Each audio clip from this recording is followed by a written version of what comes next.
বন্ধুরা, মূল ঘটনাটি শুরু করার আগে তোমাদের বলতে চাই, তোমরা শুধু আমার গল্প শোন, কিন্তু আমার চ্যানেলটি সাবস্ক্রাইব করো না আর ভিডিওতে লাইক করো না। তোমরা যদি ভিডিওতে লাইক সাবস্ক্রাইব না করো তাহলে আমি ভিডিও তৈরি করার উৎসাহ পাই না। তাই তোমরা ভিডিওতে লাইক দিয়ে ও চ্যানেলটি সাবস্ক্রাইব করে আমাকে উৎসাহ দিবে গল্প তৈরি করার জন্য। আমি তোমাদের আজ এমন একটি গল্প শোনাবে যা শুনেল তোমাদের মাথাটা গরম হয়ে যাবে। তাহলে চলো বন্ধুরা, বেশি কথা না বলে মূল ঘটনাটি শুরু করি। আমি তখন মাত্র ক্লাস 9-এ পড়তাম। সেই সময় গরম শুরু হয়ে গিয়েছিল, তাই স্কুল থেকে ছুটি মিলেছিল। প্রতিদিনের মতো আজও সারা বাড়ি পরিষ্কার করার পর আমি আমার বিছানায় বিশ্রাম নিচ্ছিলাম। ক্লান্তিতে পুরো শরীর যেন দুর্বল হয়ে গিয়েছিল। আমি বিছানায় শুয়ে ক্লান্তি দূর করার চেষ্টা করছিলাম। আমার মাথায় প্রচণ্ড ব্যথা করছিল, তাই মাথায় মালিশ করছিলাম। আমার এক আওয়াজ শুনে আমার ভাই সুজন ঘরে এলো। বল, কি হয়েছে দিদি, শরীর খারাপ নাকি? আমি বললাম, কি ভাইমা আমার উপর সব কাজ চাপিয়ে দিয়ে চলে যায়। কলেজে ছুটির কারণে পুরো বাড়ির দায়িত্ব আমার উপর এসে পড়েছে। ঘরের কাজের লোকও ছুটিতে, আমার পক্ষে এই বাড়ির কাজ করা সম্ভব হচ্ছে না। আমার কথা শুনে সে আমার পাশে বসে বলল, সবিতা দিদি, চিন্তা করো না, আমি এখনই তোমার জন্য তাজা ফ্রেশ জুস নিয়ে আসছি। সেটা খেলে নিশ্চয়ই শান্তি পাবে। সুজনের কথা শুনে আমি হাসলাম এবং বললাম, শুধু তুমি বাইরে থেকে খাবার নিয়ে এসো, আমি একটু ঘুমাবো। সে ফিরে এলে আমার তার প্রতি অনেক ভালোবাসা এলো। দুনিয়ায় খুব কমই এমন ভাই আছে যারা তাদের বোনের এত খেয়াল রাখে। আমি তাকে অনেক আশীর্বাদ দিতে লাগলাম এবং তার আনা ঠান্ডা জুস খেতে লাগলাম। জুস খাওয়ার পর গ্লাসটি এক পাশে রেখে শুয়ে পড়লাম। সুজন বলল, চলো আমি তোমার মাথা মালিশ করে দিই, এতে তোমার ব্যথা কমে যাবে। তুমি ঘুমাও। সে আমার মাথার কাছে মাথায় মালিশ করে দিচ্ছিল। তখন আমার ব্যথাও কমতে শুরু করল। আমি চোখ বন্ধ করে ঘুমিয়ে পড়লাম এবং গভীর নিদ্রায় চলে গেলাম, বুঝতেই পারিনি কতক্ষণ ঘুমিয়েছিলাম। আমার চোখ মায়ের আওয়াজে খুল। আমি হঠাৎ করে চোখ মেলে দেখি আমার মাথা ভারী হয়ে আছে। ঘড়িতে সময় দেখলাম রাত 10টা বাজে। অবাক হয়ে গেলাম।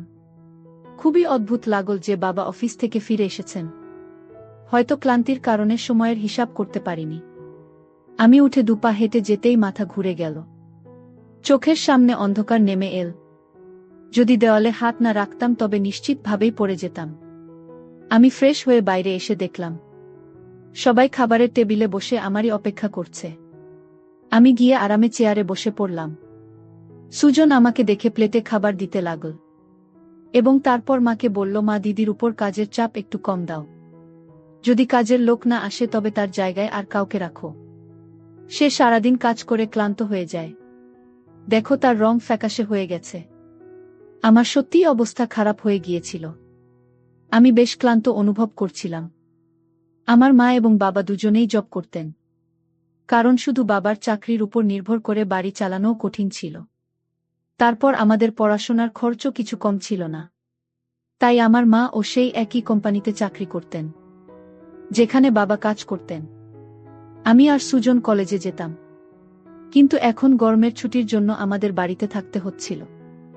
আমি লক্ষ্য করেছিলাম যে গত কিছুদিন ধরে সুজন আমার সাথে কিছু বেশি খেয়াল করছে। যখন থেকে আমার ছুটি শুরু হয়েছে সে আমার খুব যত্ন নিতে শুরু করেছে। যদি আমি বাড়ির কোনো কাজ করতাম, সে এসে আমায় সাহায্য করত। আমি যদি ক্লান্ত হয়ে যেতাম সে আমার মাথায় টিপে দিত। আমি তাকে না করতাম, কিন্তু সে বলতো, না, তুমি ক্লান্ত হয়ে গেছ, এত কাজ করো, আমার অধিকার আছে যে আমি তোমাকে স্বস্তি দিই। আমিও চুপচাপ শুয়ে থাকতাম। কিন্তু এক রাতে যা ঘটল তাতে আমার হুঁশ উড়ে গেল। সুজন কি কখনো এমন কিছু করতে পারে? আমি আমার ঘরে ঘুমাচ্ছিলাম। মাঝরাতে মনে হলো কেউ আমার ঘরে এসেছে। আস্তে আস্তে হেঁটে আমার বিছানার কাছাকাছি এসেছে। যদিও আমি ঘুমাচ্ছিলাম, তবে আমার মন সজাগ ছিল। আমি চমকে চোখ খুলে দিলাম। ঘর অন্ধকারে ডুবেছিল। উঠে দেখলাম ভেতরে কেউ নেই, শুধু ঘরের দরজাটা একটু খোলা ছিল। আমি ঘুমানোর আগে সবসময় দরজা বন্ধ করে ঘুমাই, তবে কিভাবে খুলে গেল? আমি ঘুমে ভরা চোখে উঠে দরজাটা লক করতে গেলাম। দরজা লক করার পর আবার বিছানায় শুয়ে পড়লাম। আমার চোখ বন্ধ হতে না হতেই আবারও মনে হলো কেউ যেন বিছানায় আমার পাশে বসছে। মনে হলো কেউ আমার দিকে আসছে। কিন্তু যখন ফিরে দেখলাম কেউ ছিল না। আমি ঘাবড়ে যেতে শুরু করলাম। আমি উঠে ঘরের লাইট অন করে দিলাম। দরজা খুলে বাইরে তাকালাম। কিন্তু সেখানে কেউ ছিল না। আজকের আগে এমন কিছু কখনো ঘটেনি যা এখন ঘটছে। আমার পিপাসা লেগেছিল, তাই আমি ঘরের দরজা খুলে বাইরে বের হলাম। ঠিক সেই সময় সুজনও তার ঘর থেকে বের হলো। আমাকে দেখে এসে জিজ্ঞেস করল, কি ব্যাপার দিদি, তুমি এখনো জেগে আছো? আমি উত্তর দিলাম, কিছু না, শুধু মনে হলো যেন ঘরে কেউ আছে। পানি খেয়ে আমি আবার ঘরে এলাম এবং সেও আমার পেছন পেছন এলো। সে বলল, তোমার ভয় পাওয়ার দরকার নেই। যদি ভয় লাগে তাহলে আমি তোমার পাশে শুয়ে যাই। আমি তাকে না করে বললাম, না, তোমার ঘুম নষ্ট করার দরকার নেই, তুমি তোমার ঘরে ঘুমাও। কিন্তু সে জিদ করল, আমি তোমাকে কোনো অবস্থাতেই একা ছেড়ে যেতে পারবো না। তোমার শরীর খারাপ হতে পারে, আমি তোমার কষ্ট দেখতে পারি না। তুমি ঘুমিয়ে পড়ো, আমি এখানে শুয়ে থাকি। শেষমেশ বিছানায় গিয়ে শুয়ে পড়লাম এবং সে বালিশ নিয়ে সোফায় রাখল এবং সেখানে শুয়ে পড়ল। সেদিন রাতে আমার মনে হলো যেন কেউ আমার পাশে বসে দীর্ঘক্ষণ আমাকে দেখছে। আমি ভাবলাম এটা হয়তো মনের ভুল ছিল। সবকিছু যেন একটি স্বপ্নের মতো লাগছিল। পরের দিন সকালে যখন আমি উঠলাম, আমার মেজাজ খুব অদ্ভুত ছিল। কিন্তু যখন আমি আমার ভাইয়ের দিকে লক্ষ্য করলাম, আমি অবাক হয়ে গেলাম। আমার জামা এলোমেলো ছিল। আমি বিস্মিত হলাম, কারণ এর আগে আমি কখনো এভাবে আরামে ঘুমাইনি। আজ সে খুব খুশি মনে হচ্ছিল। জানি না কি কারণে আমি তাকে জিজ্ঞেস করলাম।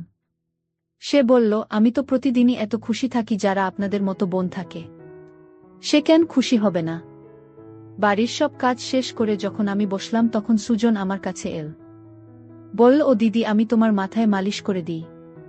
তার আচরণগুলো অদ্ভুত লাগছিল। আমি বললাম, এটা তোমার কাজ নয়। যাও তোমার বন্ধুদের সঙ্গে ঘুরে এসো, আমার মালিশের দরকার নেই। আজ আমার মাথা ব্যথা নেই। কিন্তু সে আমার কথা শুনল না এবং নিজেই আমাকে বলল, দিদি, তোমার কোনো কথা আমি শুনব না। তোমার কষ্ট দেখলে যে আমারও কষ্ট লাগে। তাই আমি তোমার মাথায় মালিশ করে দিই, যাতে তুমি ঘুমাতে পারো। আপনি এত নাটক করবেন না। ভাগ্যবানরা এমন ভাই পায়। আমার মতো ভাই তুমি পেলে দিদি। আমি তোমার মাথায় মালিশ করে দিলে তখন তোমার কি সমস্যা হতে পারে? আসুন আমি তোমার মাথার মালিশ করে দিই, এতে তোমার অনেক শান্তি লাগবে। সে আমাকে তুলে ঘরে নিয়ে গেল। আমি বিছানায় বালিশে শুয়ে পড়লাম। সুজন আমার যে 4 বছরের ছোট ছিল, কিন্তু সে আমাকে নাম ধরে ডাকত, বলতো, তুমি এত সুন্দর যে তোমাকে দেখে মনে হয় তুমি সবসময় এভাবেই হাসতে থাকো এবং আমি তোমার যত্ন নিতে থাকি। সে যখন আমার মাথায় ম্যাসাজ করছিল, তার হাতে যেন জাদু ছিল। আমি কিছুক্ষণের মধ্যে ব্যথামুক্ত হয়ে ঘুমিয়ে পড়লাম। কিছুক্ষণ পরে যখন আমার ঘুম ভাঙল, আমার পুরো শরীর ব্যথায় ভাঙছিল। মনে হচ্ছিল যেন আমার পায়ের উপর অনেক বেশি ওজন রাখা হয়েছে। পুরো শরীর ব্যথা করছিল। ধীরে ধীরে উঠে বসে চারপাশে তাকালাম। যখন নিজের দিকে নজর দিলাম, দেখলাম আমি পুরোপুরি ভিজে গেছি। যেন কেউ আমাকে স্নান করিয়ে দিয়েছে। কাপড় ভিজে গেছে, পাখা বন্ধ ছিল এবং গরম ছিল। এসব কি হচ্ছিল? আমি খুব কষ্টে উঠে দাঁড়ালাম। মাথা ঘুরছিল, হাঁটাও কঠিন মনে হচ্ছিল। আমি আমার অবস্থা বুঝতে পারছিলাম না যে এসব কি হচ্ছিল। অনেক কষ্টে বাথরুমে গিয়ে ফ্রেশ হলাম। নিজের অবস্থার দিকে নজর দিলে মনে হলো আমি ঘুমাইনি। আমার শরীরের ক্লান্তি আরও বাড়ছিল। যখন আমি ঘর থেকে বাইরে এলাম তখন ফিসফিস করার আওয়াজ শুনলাম। মনে হচ্ছিল কেউ কারো সাথে কথা বলছে বাড়িতে। আমি আর সে ছাড়া আর কেউ ছিল না। তাহলে সে কার সাথে কথা বলছিল? আমি প্রথমে রান্নাঘরে পানি পান করতে গেলাম, কিন্তু তখন আওয়াজ বন্ধ হয়ে গিয়েছিল। আমি রান্নাঘরের দরজার পাশে দাঁড়িয়েছিলাম। যখন সে বৈঠকখানা থেকে বের হলো, তার হাতে অনেক টাকা ছিল। যা দেখে সে হাসছিল। আমার কপালে ভাঁজ পড়ল। পরের মুহূর্তেই তার দৃষ্টি আমার উপর পড়ল। আমাকে দেখে বলল, দিদি, তুমি উঠে গেলে। আমি হাঁটতে হাঁটতে তার কাছে গেলাম। সে তাড়াহুড়ো করে টাকা প্যান্টের পকেটে ঢোকা ছিল, কিন্তু আমি তার হাত ধরে টাকাগুলো সামনে এনে বললাম, এত টাকা তোমার কাছে কোথা থেকে এল? সে দৃষ্টি নামিয়ে বলল, আপনি দয়া করে বাবাকে বলবেন না। আমি অবাক হয়ে গেলাম যে সে এই টাকা বাবাকে কেন দেয়নি। আমি কঠোরভাবে জিজ্ঞাসা করলাম, সে ভয়ে বলল, এই টাকা তো বাবার এক বন্ধুর। বহু বছর আগে ঋণ হিসাবে ফিরিয়েছে। আমি ভেবেছিলাম এই টাকা দিয়ে মোবাইল কিন, কিন্তু সেই টাকা আমাকে দিয়ে দিল। আমি বললাম, হ্যাঁ, তুমি ভালো করেছ। ঘরের অবস্থা দেখো কতটা খারাপ। আমাদের বাবা মা দুজনেই চাকরি করছেন, আর তুমি মোবাইল কেনার কথা ভাবছ। সে লজ্জিত ছিল। রাতে সুজন সেই টাকাগুলো বাবাকে দিয়ে দিয়েছিল। সেই রাতে সে আমার সাথে কোনো কথা বলেনি এবং তাড়াতাড়ি ঘুমোতে চলে গেল। পরদিন আমি রান্নাঘরে কাজ করছিলাম, যখন সুজন তার বন্ধুদের নিয়ে ঘরে ঢুকল। আমি যতটা অবাক হতাম ততটাই কম ছিল, কারণ সে তার বন্ধুদের সরাসরি ঘরে আনল। তখন আমি অন্য রুমে চলে গেলাম। যখন তারা সবাই হাসতে হাসতে ঢুকল, আমি তাড়াতাড়ি ওড়না করলাম এবং তারপর সুজনকে বোঝাতে লাগলাম, এটা কি ধরনের আচরণ? তুমি জানো বাবা মা এখন বাড়িতে নেই, তাও তুমি এদের নিয়ে এলে। সুজন বলল, এটা আমার ঘর, যখন তুমি আমার কথা ভাবেন না, আমি তোমার কথা কেন ভাবব? ভালো খাবার তৈরি করো। এরা আমার খুব ঘনিষ্ঠ বন্ধু। সে আমার প্রতি বেশ রেগে গিয়েছিল, কিন্তু এখন আমি কি করব? রান্না তো করতেই হবে। আমি তার বন্ধুদের জন্য রান্না করতে লাগলাম। তখন সে বলল, খাবার পরিবেশন করতেও তুমি নিজেই আসবে। সুজনের আচরণ আমাকে অবাক করেছিল। ছোট্ট একটা ব্যাপারে সে এমন কিভাবে বদলে যেতে পারে। আমি খাবার টেবিলে সাজিয়ে দিলাম। আমি লক্ষ্য করলাম তার বন্ধুরা বারবার আমাকে দেখে নিচ্ছিল। তারা সবাই সুজনের চেয়ে বয়সে বড় এবং অদ্ভুতভাবে তাকাচ্ছিল। আমি আমার ঘরে আটকে রইলাম যতক্ষণ না তারা চলে গেল। আমি সুজনের উপর চিৎকার করে বললাম, তোমার বন্ধুরা যেন আর কখনো এই বাড়িতে যেন না আসে। কিন্তু সে পরের মুহূর্তে আমায় বলল, এত রাগ কোথা থেকে আসে? তারা আসবে না, কিন্তু এই বিষয়ে মাকে কিছু বলবে না।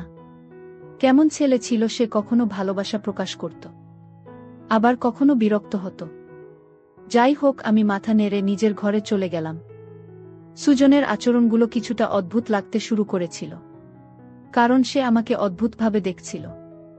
সেদিনও যখন আমি বিশ্রাম নেওয়ার জন্য ঘুমাতে গেলাম, হঠাৎ মনে হলো আমার পায়ের কাছে কেউ বসে আছে এবং আমার কাছে আসার চেষ্টা করছে। বলল, আমি তাকে এটা করতে বারণ করলাম, কিন্তু সে বলল, আমি যা করছি করতে দিন। এই বাড়িতে একমাত্র আমি আছি যে তোমার এতটা খেয়াল রাখে। মা বাবা তো কাজে থেকে বের হতেই পারে না, তাহলে তোমার সেবায়ত্ন কে করবে আমি ছাড়া? আমার কি কোনো দায়িত্ব নেই? যাই হোক, আমিও ক্লান্ত ছিলাম। চোখ বন্ধ করলাম এবং ঘুমিয়ে পড়লাম। আমি গভীর ঘুমে ছিলাম, কিন্তু যখন আমার ঘুম ভাঙল আমার হুঁশ উড়ে গেল। আমার মাথা ভীষণ ঘুরছিল।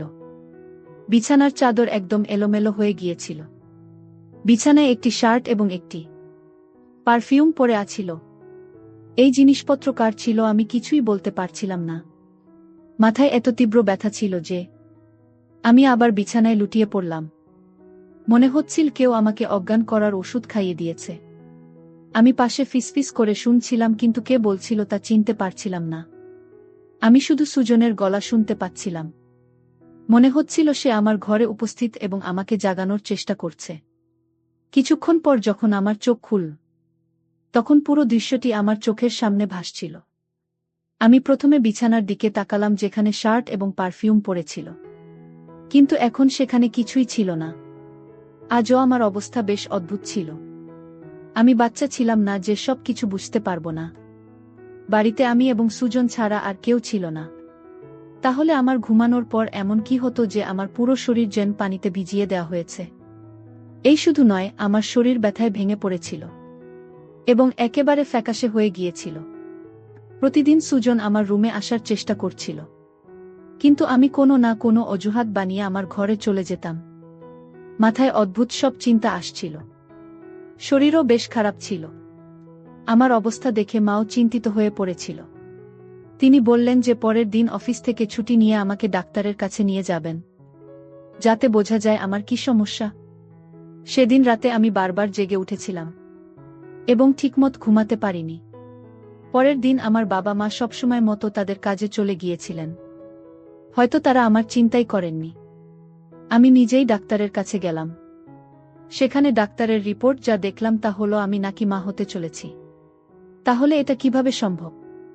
সুজন তো আমার ভাই, কিন্তু তারপর আমার মনে পড়ল যে আমি তাকে সৎ ভাই হিসেবেই জানি। ব্যাপারটা এমন ছিল যে কারো কাছেই গোপন ছিল না যে সে আমার মায়ের দ্বিতীয় বিয়ের সন্তান এবং আমি মায়ের প্রথম বিয়ের সন্তান। এই ধরনের চিন্তাগুলো আমাকে ভুল ভাবতে বাধ্য করেছিল। বুঝতে পারছিলাম না কিভাবে বাবা মাকে এই কথা বলবো। সুজন আমার সৎ ভাই যখন আমার পাশে বসত তখন সে আমার সাথে অন্যরকম আচরণ করত। আজ বুঝতে পারছিলাম ডাক্তারের রিপোর্ট দেখে আমার সৎ ভাই আমাকে অজ্ঞান করে কি করেছিল। আজ আমার এই অবস্থার জন্য দায়ী আমার মা বাবা, কেননা মা বাবা যদি বাড়িতে থাকতো তাহলে সুজন কখনো সাহস পেত না। তাই দর্শকদের বলবো, তোমরা তোমাদের মেয়েদের পর্দায় রাখবে। আর কখনো তোমরা নিজের মেয়েদের একা ঘরে রেখে কাজে চলে যাবে না। তাহলে আমার মতো অবস্থা তোমাদের সন্তানদের হতে পারে।